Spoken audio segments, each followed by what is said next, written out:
Николай Михайлович Рубцов. Звезда полей.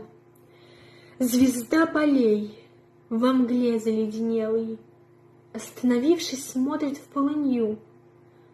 Уж на часах 12 прозвенело, и сон окутал родину мою.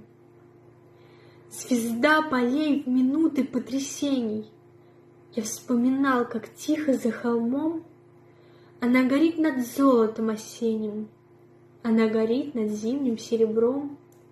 Звезда полей горит, не угасая, для всех тревожных жителей земли, своим лучом приветливым касаясь всех городов, поднявшихся вдали.